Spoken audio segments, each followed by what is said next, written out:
The Fox 61 News at 10 starts now.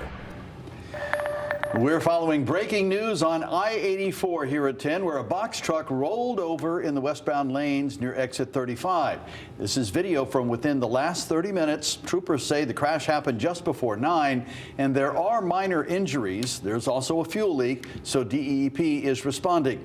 CTDOT has also been notified because a guardrail is damaged. Cleanup is expected to take some time, and drivers are being urged to avoid the area and use an alternate route. Also tonight, a situation they've never seen before. That's how Stamford police are describing an hours-long standoff. Thanks for joining us for the Fox 61 News at 10. I'm Brent Harden. And I'm Sarah Sanchez. That standoff unfolded all day yesterday, and today we learned police found a decomposed body and multiple explosives inside the home. Fox 61's Valerie Moravi spoke with police and neighbors. Yeah, it's been more than 24 hours since Stamford police responded to this tragic incident on Oaklawn Avenue. And as you can see right behind me, police remains on the scene and the streets continue to be blocked off. Now, I spoke to several neighbors in the area and they told me they're still shocked to see this happening right outside their doors. Yeah, that's very sad because it clearly shows he was going through some struggles, and the whole thing is very shocking. This video shows the magnitude of several different law enforcement officers as they responded to an eviction gone wrong Tuesday morning. Assistant Chief Richard Conglin with the Stamford Police Department tells me this started around 9 a.m. Tuesday when officers were trying to give an eviction order, but then things escalated to the unthinkable. Well, you know, as we were leading up to this, we evacuated the neighborhood. We put drones up to try and get some intel. We were speaking to him. We were trying to speak to family members to get them to aid us in this negotiation. And, you know, we were hopeful that we'd be able to negotiate him out. And at times, we had a feeling that it was going in that direction, and then he would back off and say he's not coming out. He'd make statements like, it's going to be like World War III. I'm going to shoot a propane tank that I can see here, and that's going to explode a neighbor's propane tank. So it was this type of banter going back and forth. Congley says the man was identified as 63-year-old Jed Parkington. He barricaded himself in his home and exchanged gunfire with officers throughout the day. Congley says Parkington was later found dead from a self-inflicted gunshot wound.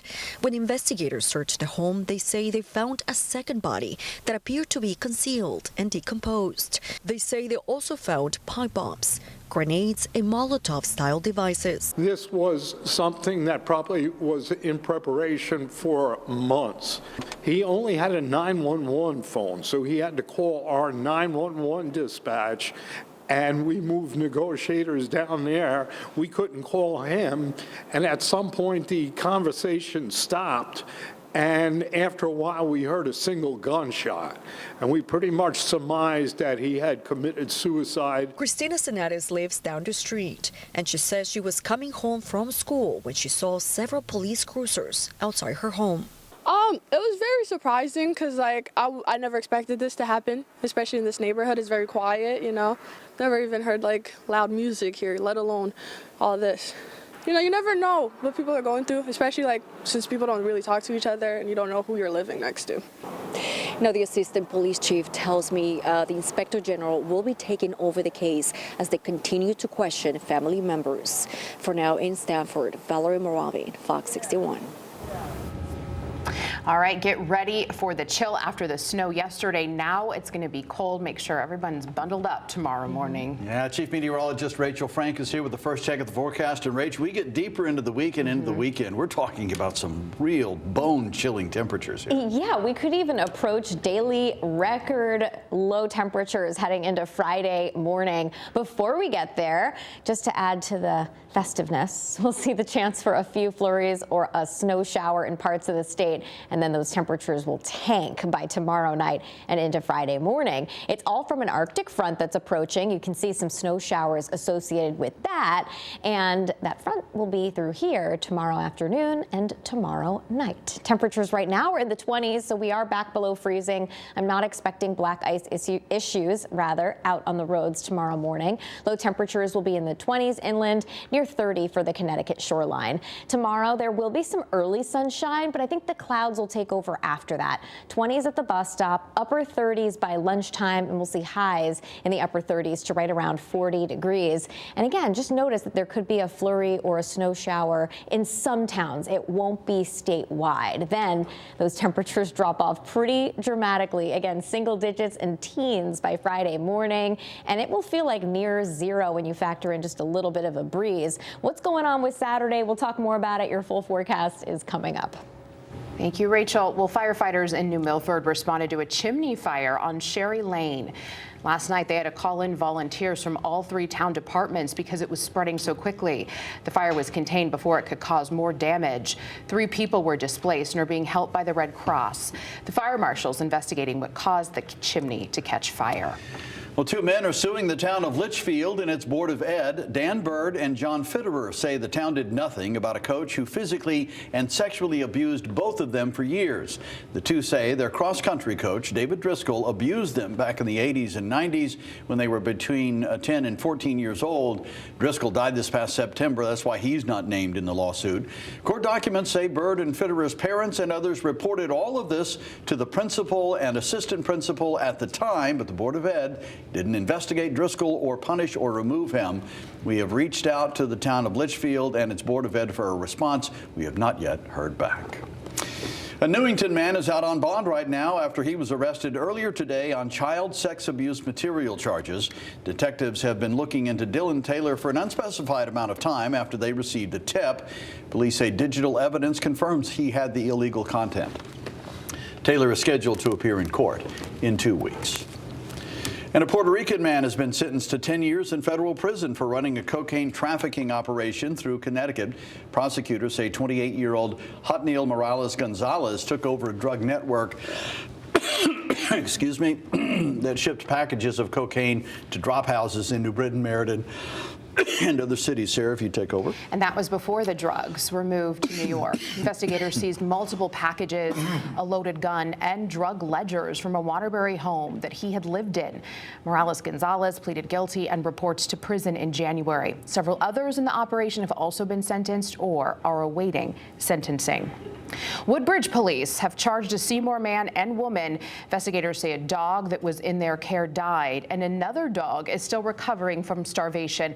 Now, before we show you the photos, we do want to warn you, you may find these photos disturbing.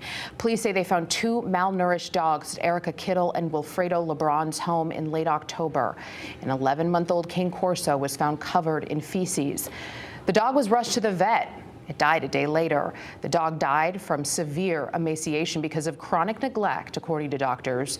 During their investigation, police say they found this corgi. It was also suffering from starvation, as you can see, very skinny.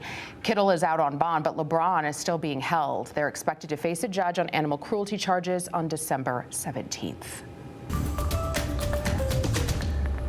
I feel like if you're taking care of your animals properly, if there's no reason why you shouldn't have as many dogs as you want. If somebody had a valid reason for wanting more, would they be able to ask for some sort of exception, or is it a hard and fast no?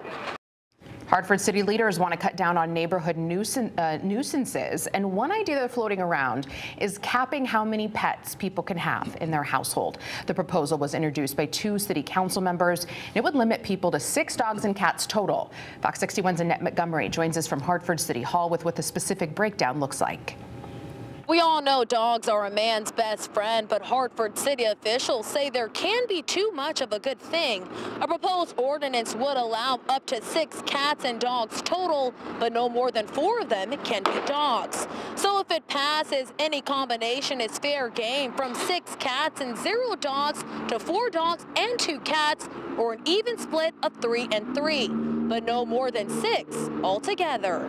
If you want 5, 6 dogs, I mean, you should be able to have it. And I think it's just absurd. I mean, you know, to me, I feel like that's a little too controlling, you know. If you're like Daniel Gonzalez, you know, for some, pets are family. I mean, some people they're going to have to let it go, and I mean, it's going to hurt the children. 2 Hartford City Council members, Mally Rosado and John Gale, are proposing a limit on how many cats and dogs people can have in their home. But some people we spoke with says that feels less like policy and more like the city is pressing pause on pet ownership. The ordinance would cap households at 6 cats and dogs total and no more than 4 dogs. And there were times we had more than that. While Teresa Toomey currently doesn't have pets, she grew up around animals. She says this proposal raises as many questions as it does emotions. What's driving it? What are the reasons? What's the rationale? Who wants that? City leaders say the push came after animal control reported multiple homes where the number of pets had grown beyond what people could safely handle. They say some properties shifted from pet-friendly into population overload, which created concerns for animals owners and entire neighborhoods. So city leaders say they're trying to prevent homes from turning into multi-pet mayhem. The proposed limit would also include service animals and emotional support pets. But under the ordinance, if a household exceeds that number, the city could fine them $100 per day until they're in compliance. $100 a day? My goodness, $100, man, that's absurd. Oh my goodness, I don't know, man, you know what? Oh, wow. And for pet owners like Jalissa Perez, the most difficult question isn't the fine, but what happens to people who already have more than 6 cats and dogs. I don't know what I would do if I had to like give my dogs away or if I was at that max. I don't know. A public hearing will be held here at City Hall on December 15th at 7 p.m.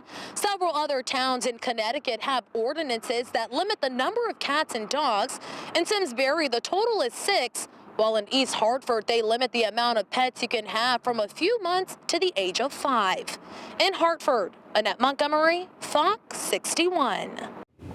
Now keep in mind there are some exemptions if this ordinance is enacted, and those include licensed kennels or catteries, animal shelters, rescue organizations, or veterinary facilities properly permitted by the state or city, temporary fostering or emergency housing of animals under the supervision of a licensed rescue organization, and litters of puppies or kittens under 12 weeks of age. Now, if approved, this ordinance will take effect 30 days after it's passed.